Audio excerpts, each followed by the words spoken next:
좋으신 하나님이 주시는 또 은총과 평화가 이 오후 시간에 사랑하는 여러분들에게 있기를 빕니다.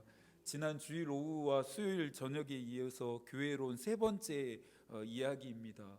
초대교회는 부활주일부터 성령 강림절까지 50일 동안 약속된 성령을 고대하면서 기쁨과 영광, 승리를 누리는 축제와 같은 기간으로 이 50일을 보냈습니다.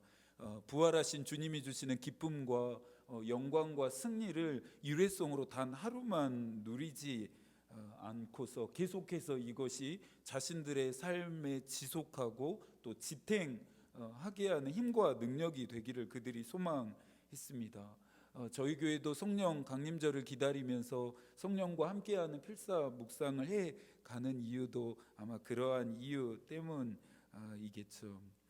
무엇보다 이 말씀들을 기록해 가면서 제가 바라는 것은 단순히 지면에만 이 말씀이 기록되어지기보다 성령에 관한 말씀들이 우리의 영혼에 새겨지게 되고 기록되어지게 되고 또 실제로 드러나게 되어지는 성령의 역사들도 함께 경험해 가는 그런 기간들이 됐으면 좋겠습니다. 그래서 우리의 믿음이 또 믿는 자들인 우리가 견실하고 또 흔들리지 않을 수 있도록 더 튼튼해져 가고 더 단단해져 갔으면 좋겠습니다. 매일매일 이 작은 경건의 규칙들을 통해서 주님이 주시는 은혜로 인해 우리가 또 감격하고 감동할 수 있는 그런 풍성한 은혜들이 더 많아지기를 소망하고요.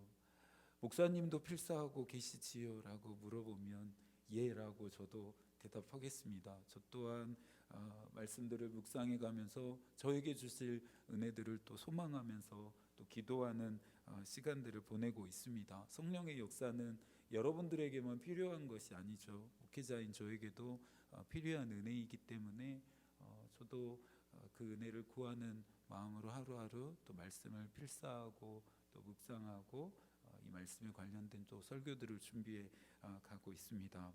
오늘 함께 읽은 사도행전 2장의 본문은 오순절날 임한 성령의 역사에 대한 진술입니다. 우리에게야 성령이 강림한 하늘로부터 이 땅에 내려온 그 날을 성령 강림절이라고 우리에게는 익숙하지만 유대인들은 이 날을 오순절이라고 부르는 것이 더 익숙하고 또 오순절이라고 하는 이름이 더 친숙한 이름이었습니다. 우리나라에서 아마 가장 중요한 명절을 꼽으라고 한다면 구정과 추석이겠죠. 그런 것처럼 유대인들에게도 많은 절기 중에서 유독 중요한 절기가 있었는데요. 그 절기가 바로 유월절과 초막절과 오순절이라고 하는 이 절기였습니다. 사순절이라고 하는 이 사순의 뜻이 40일을 의미한다라고 말씀드렸으니까 오순절이라고 하는 이 오순의 뜻이 50일이 된다라고 하는 것쯤은 이제 쉽게 이해하고 계실 거라고 믿습니다. 이 신약에 등장하는 이 오순절은 말 그대로 예수님이 부활하신 날부터 성령이 강림하신 그 강림절까지 50일의 기간을 가리키는 가리키는 말이 이 오순절이라고 하는 날입니다. 사도행전 2장을 보니 이 오순절 날에 다 같이 한 곳에 모여서 기도하던 사람들에게 성령이 임했다라고 이야기합니다. 성령이 강림했다라고 하는데요. 오늘의 본문을 기록한 누가는 이 성령의 강림이 어떻게 이루어지는지를 표현하고 있습니다. 2절과 3절입니다. 호련히 하늘로부터 급하고 강한 바람과 같은 소리가 있었다라고 말합니다. 그러면서 그들이 앉은 온 집에 가득했고 마치 불의 혀처럼 갈라지는 것들이 그들에게 보여 각 사람 위에 하나씩 임하였다라고 이야기하고 있습니다. 누가가 어떻게 이야기합니까? 오순절날 임했던 그 성령의 모습을 우리에게 전달해야 하는데 그 모습이 마치 급하게 몰아닥치는 강한 바람과도 같고 불의 혀에 갈라짐과 같은 그런 모습으로 내려앉았다라고 이야기하고 있습니다. 성서에서 하나님의 임재를 상징하는 가장 강력한 표현 중에 하나가 바로 불과 바람이었습니다. 이것은 하나님의 존재에 대한 상징일 뿐만 아니라 하나님의 능력을 사용할 때에도 이 불과 바람이 종종 사용되어졌습니다. 오늘의 본문을 읽어가면서 또 말씀을 준비하면서 저는 급하고 강한 바람과 같이 또 불의 혀에 갈라짐과 같이 성령이 임했다라고 하는 이 표현이 너무나 참 좋습니다. 성령에 대한 구체적인 진술들이 복음서 곳곳에 나타나기도 합니다. 비둘기같이 성령이 임했다고도 하고요, 물과 같은 성령이 임했다고도 하고요, 성령의 존재와 성령의 드러나는 방식을 표현하는 수많은 진술들이 있지만, 오늘 이 사도행전에 나와 있는 이 누가가 말하고 있는 성령의 드러나는 방식, 성령의 역사를 표현하는 방식이 저는 참 좋습니다. 왜냐하면 오늘 사도행전에서 만나고 있는 이 성령의 역사가, 오순절날 임한 이 성령의 역사가 메마르고 냉랭한 저와 여러분의 가슴을 다시금 뛰게 하고 뜨겁게 할 수 있기 때문에 그런 역사들을 더 기대해서 그런지 이 표현이 요즘에 유난히 더 좋고 마음에 와 닿는 것 같습니다. 바람과 불의 형상으로 강림한 성령의 역사를 우리가 따라가면서 확인해야 될 것이 하나가 있습니다. 그것은 하나님 되시는 성령의 지위입니다. 성령은 하나님과 예수 그리스도에 비해서 결코 열등한 존재가 아니죠. 예수 그리스도와 성령은 성부 하나님에 비해서 열등한 존재로 이해되어지는 때가 있었습니다. 하나님만 진짜 하나님이고 예수 그리스도와 성령은 참 하나님이심이 아니라고 부정당했던 때가 있었습니다. 신학적으로 첨예하게 논쟁하던 때가 있었습니다. 그러나 모든 정통주의, 복음주의 개신교단은 성부와 성자와 성령이 하나 되시는 삼위일체 이론을, 신학을 받아들였고 그것을 지금까지 고수해 오고 있습니다. 성령은 하나님의 또 다른 존재 방식인 것입니다. 2절과 3절에서 성령의 지위와 함께 주목하고 싶은 지점은 성령이 임하는 범위입니다. 2절에서는 그들이 앉은 온 집에 가득했다라고 말합니다. 기도하던 그들이 모인 장소 전체가 성령으로 충만해지게 됩니다. 기도하던 그들이 모여있던 그곳 전체가 성령으로 꽉 채워지게 되었다라는 것인데요, 그런 다음에 3절에서는요 각 사람 위에 하나씩 임하여 있었다라고 말합니다. 불의 혀처럼 갈라진 성령의 각 가닥들이 그곳에 모여있던 각 사람들 위에 내려앉았고 임했다라고 이야기합니다. 그러면서는요 최종적으로 어떤 결과가 지금 만들어진 것입니까? 4절을 보니까 그곳에 모인 그들이 다 성령의 충만함을 받았다라고 말합니다. 모두에게 성령의 충만함을 받게 되어지고 성령으로 충만하게 되어지는 역사가 일어나게 되어집니다. 성령의 역사는 개인을 바꾸어내는 힘이 있습니다. 성령의 역사는 공동체를 바꾸어내는 능력이 있습니다. 성령이 바꾸지 못하는 사람은 없습니다. 성령이 바꾸지 못하는 공동체는 없습니다. 다만 개인이 바뀌지 않고 공동체가 바뀌지 않는 이유는 무엇입니까? 성령이 역사하지 않기 때문입니다. 성령이 임하지 않기 때문입니다. 예수 그리스도를 믿으면서 부활하신 예수 그리스도의 능력을 경험했음에도 불구하고 바뀌지 않는 믿는 자들을 어떻게 이해하면 좋을까요? 성령이 역사하지 않기 때문이라고 이해할 수 있지 않을까요?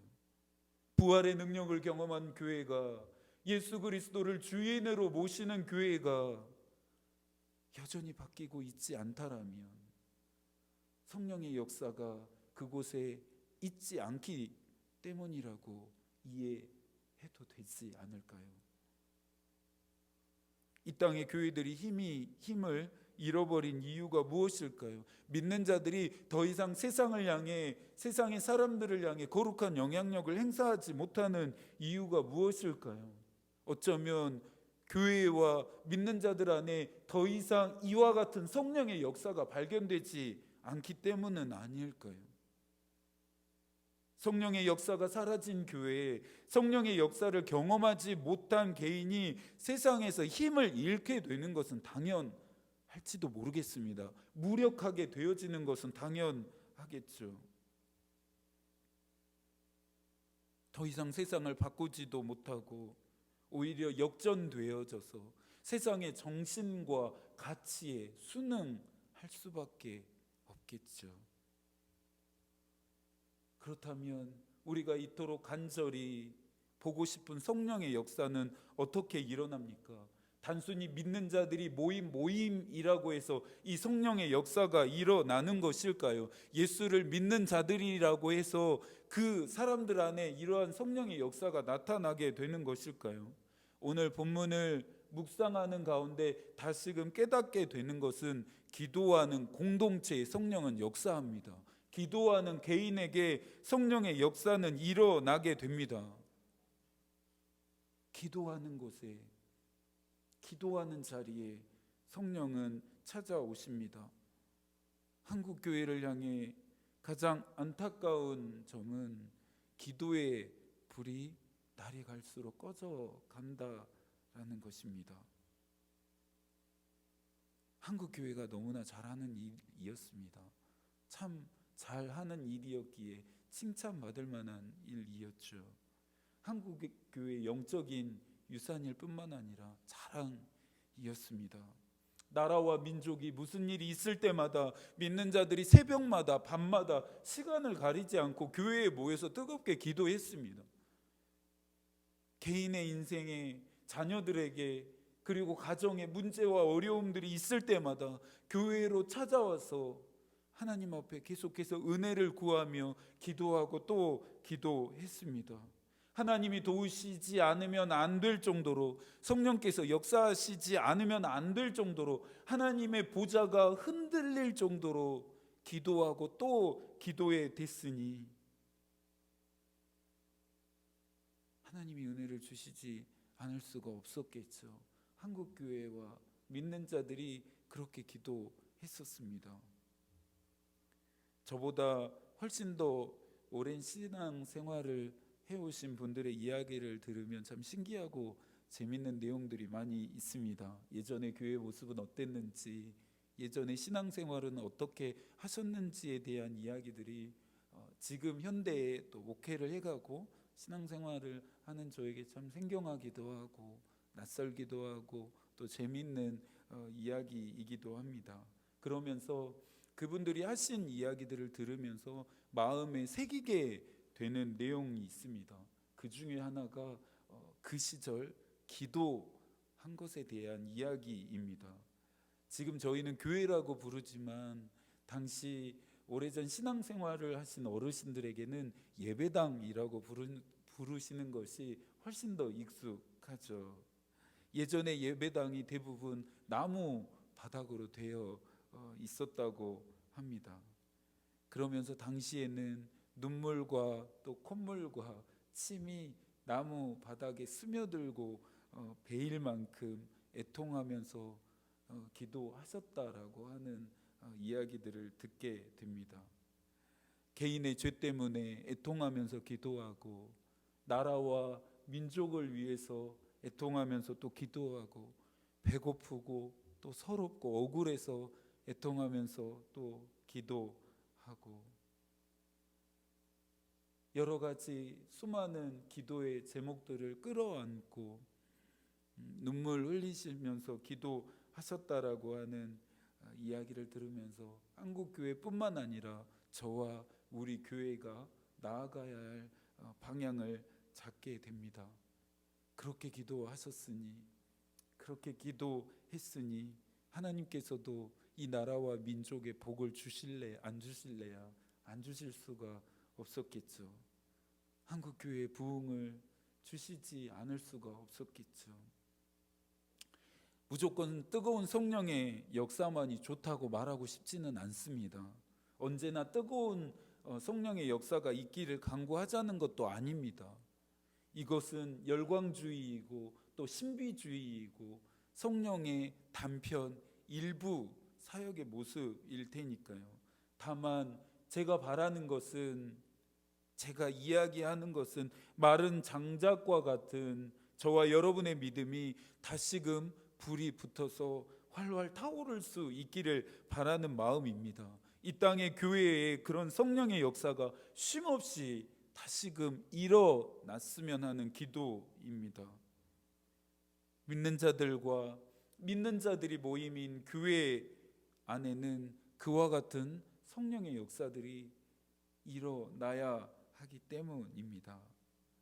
지난 수요일 저녁 시간에는 브리스톨 신도회에서 일어났던 성령의 역사를 살펴보았습니다. 원산에서 있었던 성령의 역사를 저희가 따라가 보았습니다. 오늘은 신도회 중에 하나인 페터레인 신도회의 이야기를 좀 들려드리려고 합니다. 웨슬리는 1738년 3월 6일부터 오직 믿음으로 말미암아 구원을 받는다라고 하는 이런 새로운 교리에 대해서 설교하기 시작합니다. 1738년 3월부터 이 새로운 교리로 설교하기 시작했다라고 하는 것이 의미하는 것이 무엇입니까? 이전에는 오직 믿음으로 말미암아 구원을 받게 된다라고 하는 이 교리에 대해서 웨슬리가 설교하지 않았다라는 것입니다. 웨슬리가 구원은 오직 예수 그리스도를 믿는 믿음으로만 구원을 받게 된다라는 것을 깨닫고 확신한 다음에 이것에 대해서 설교하게 되어집니다. 그런데 오직 믿음으로 말미암아 구원을 받게 된다라는 것을 웨슬리가 설교하기 시작할 때 웨슬리가 소속되어져 있었던 영국의 고교회, 영국의 국교회가 불편해지기 시작합니다. 왜냐하면 웨슬리의 이 교리가 그들이 가르치고 있었던 교리 자체를 뿌리채 뒤흔드는 내용이었기 때문입니다. 그래서 오직 믿음으로 말미암아 구원을 받게 된다라고 하는 웨슬리는 영국 국교회의 눈에 가시가 되었습니다. 열광주의자라 웨슬리를 낙인 찍고 교구 교회들로 하여금 웨슬리가 더 이상 강단에 서지 못하도록 만듭니다. 교구 교회들로 하여금 웨슬리에게 설교하지 못하도록 만들어 버렸다라는 것입니다.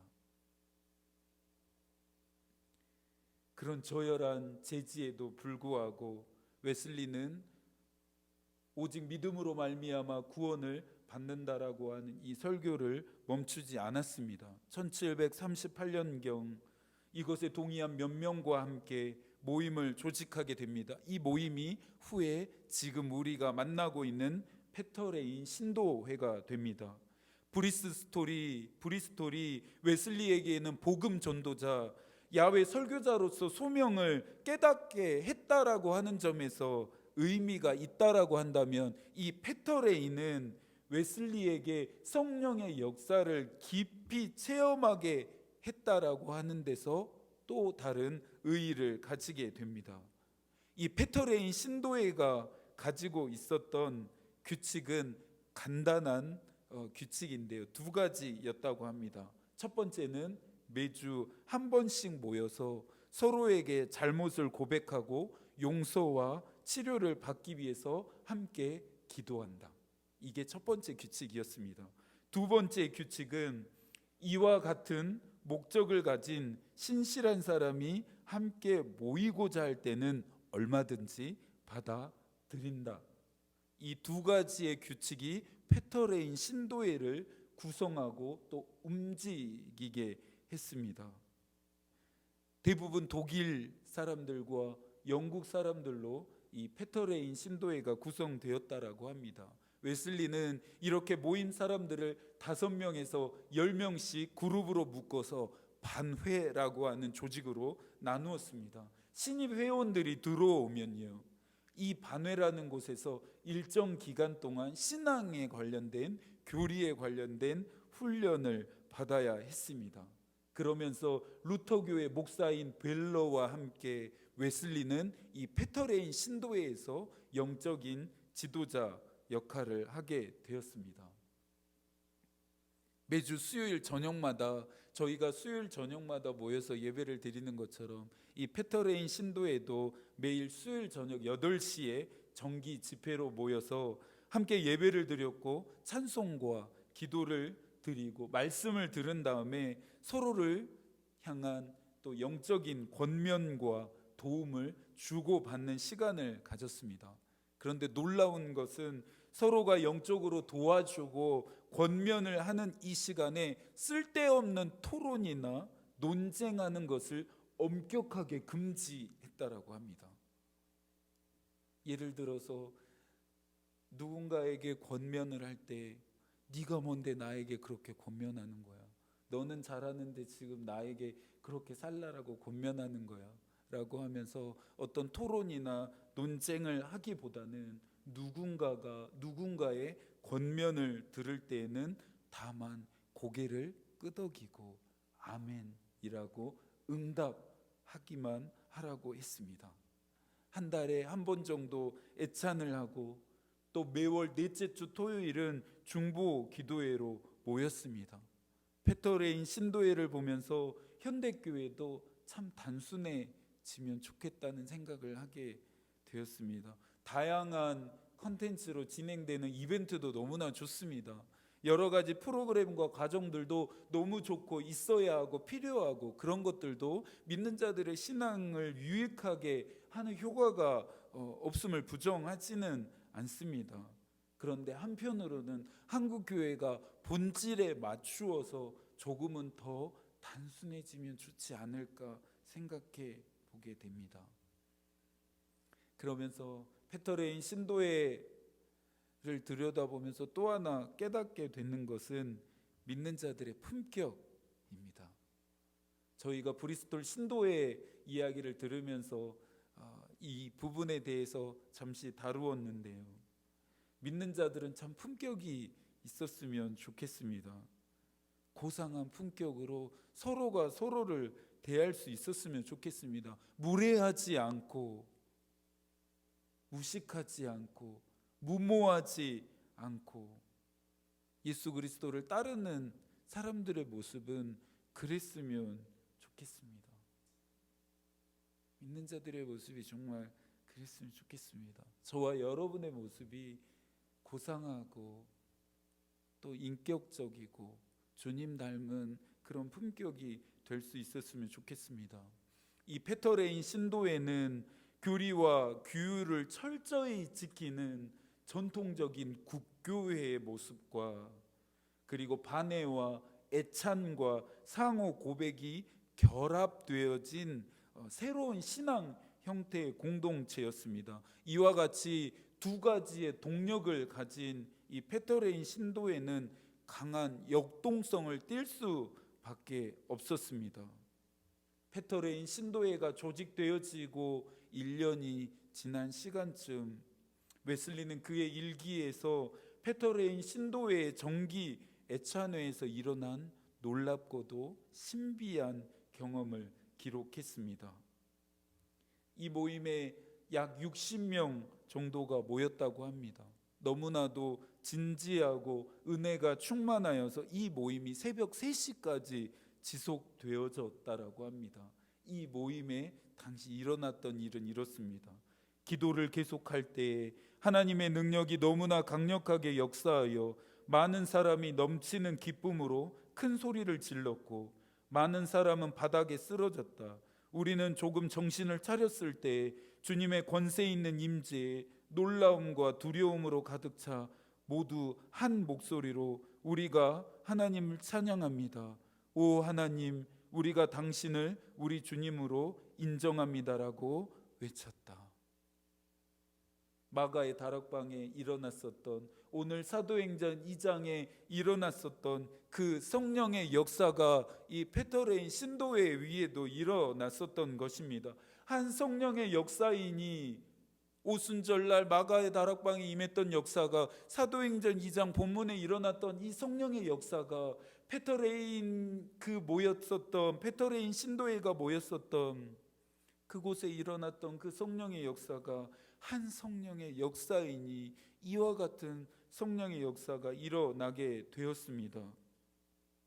성령이 각 사람 위에 임하기 시작하니 각 사람마다 다양한 성령의 역사들이 일어나게 된 것입니다. 어떤 사람은 기쁨의 소리를 질렀다라고 이야기하죠. 많은 사람들이 바닥에 쓰러졌다라고 말하죠. 어떤 사람들은 두려움과 놀라움과 경이로움에 가득 찼다라고 이야기합니다. 모두가 한 목소리로 하나님을 찬양하게 되었다라고 이야기합니다. 오늘 사도행전 2장에서는요, 불의 혀에 갈라짐과 같은 성령의 역사가, 그 성령의 가닥이 각 사람 가운데 임하기 시작하니 모두가 성령의 역사를 따라 방언을 말하기 시작했다라고 이야기합니다. 성령의 언어가 말해지기 시작했다라고 이야기하죠. 조금 전에도 말했던 것처럼 뒤집어지고 역동적인 역사만이 성령의 일하심이라고 단언할 수만은 없습니다. 그것만을 구한다라고 한다면 그것 역시 기울어진 잘못된 신앙입니다. 우리가 오늘 따라가고 있는 이 일들은 성령의 역사의 한 부분일 뿐입니다. 성령이 역사하시는 한 일부의 방식일 뿐입니다. 성령의 역사는 다양한 형태로 드러납니다. 우리의 인식론에 그분의 역사는 제한받지 않기 때문입니다. 다만 오늘 우리가 주목하고 싶은 것은 교회와 믿는 자들이 회복해야 할 성령의 능력과 권세와 권능에 대한 이야기입니다.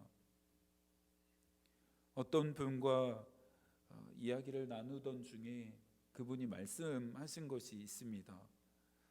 목사님, 저는 우리 가정에 역사하시는 성령의 위대하시고 전능하신 역사를 꼭 보고 싶습니다. 꼭 봐야겠습니다라고 저에게 이야기하시더라고요. 왜 그래야 하나요? 묻는 저의 질문에 성령이 그렇게 역사하시고 하나님이 위대하시고 전능하심을 그렇게 드러내신 것을 통해, 그러한 일들을 통해 믿지 않는 저희 모든 믿지 않는 가족들이 예수 그리스도가 살아계신 것, 하나님이 살아계신 것을 보게 되었으면 좋겠다라고, 그래서 믿지 않는 우리 모든 가족들이 예수 그리스도를 믿게 되었으면 좋겠다라고, 그래서 그것을 위해서 기도하고 계신다라고 하는 이야기를 들었습니다. 아멘. 저도 그렇게 기도할게요. 저도 같이 기도하겠습니다라고 응답했습니다. 하나님의 전능하심을 믿으십니까? 하나님 위대하신 분이신 것을 믿으시나요? 사도신경을 통해 우리가 첫 번째로 고백하게 되는 고백의 내용은 무엇입니까? 전능하사 천지를 만드신 하나님 아버지를 내가 믿습니다. 우리가 믿습니다입니다. 이것이 믿는 자들의 고백이고 교회의 고백입니다. 이 신앙 고백은 단순히 고백이 아닙니다. 우리의 삶의 현장에서 실현되어지고 실제되어지는 능력입니다. 저는 그 능력을 보고 싶고 경험하고 싶습니다. 여러분들 보고 싶고 경험하고 싶으신가요? 여러분들의 인생에, 여러분들의 자녀들의 인생에, 여러분들의 가정의 인생에 전능하시고 위대하신 하나님이 나타나시고 드러나시는 것을 보고 싶으십니까? 아멘이라고 저희가 응답할 수밖에 없죠. 칼빈은 예수 그리스도를 믿음으로 얻는 칭의와 구원이 신자에게 전달되게 하시는 분은 성령이시다라고 말합니다. 그러면서 신자들 안에 내주하시는 성령을, 십자가에서 피 흘리신 예수 그리스도의 속죄를 신자에게 적용시키시는 분, 즉 성령을 예수 그리스도의 영으로 이해했습니다. 이것이 의미하는 것이 무엇입니까? 우리가 믿음으로 말미암아 얻게 되어지는 이 칭의와 구원, 웨슬리도 설교한 오직 믿음으로 말미암아 얻게 되어지는 이 은총이 우리에게까지 닿게 하는 분, 우리에게까지 전달되어지게 하는 것이 성령이라고 말합니다. 이 일이 되어지고 완성되어지는, 이 일이 되어지고 성취되어지게 하는 것이 성령의 역사라고 칼빈이 말하는 것입니다. 그런 성령을 칼빈은 예수 그리스도의 영, 하나님의 영으로 이해했습니다. 그러면서 칼빈은 말하죠. 성령께서 우리가 예수 그리스도를 믿게 하고 연합되게 하시는 분으로 이해했고, 성령의 역사로 말미암아 우리가 그리스도를 닮아간다라고 말합니다. 성령이 어떤 분인지, 성령의 역사가 무엇인지를 너무나 적절하게 잘 설명해 주는 정의입니다. 우리가 하나님과 하나 되고 일치를 이루고 연합되게 하는 것, 예수 그리스도를 믿게 하는 것이 우리의 힘과 의지와 노력에 있지 않다라고 이야기합니다. 누가 도우셔야 가능하다라고 말합니까? 성령께서 도우셔야 우리가 예수 그리스도를 온전히 믿을 수 있고 하나님과 하나 되고 화목되어지고 화해되어질 수 있다라고 말하는 것입니다. 웨슬리가 도전하고 있는 것처럼 우리가 그리스도를 닮아가는 성화의 삶, 온전한 그리스도인이 되어져 가는 것 또한 우리의 힘과 노력과 의지에 있지 않다라고 말합니다. 어떻게 되어져 간다라고 말합니까? 성령께서 역사하셔야 우리가 그리스도를 닮아갈 수 있다라고 말합니다. 성령의 역사가 중요한 이유입니다. 성령이 우리에게 반드시 오셔야만 하는 이유입니다.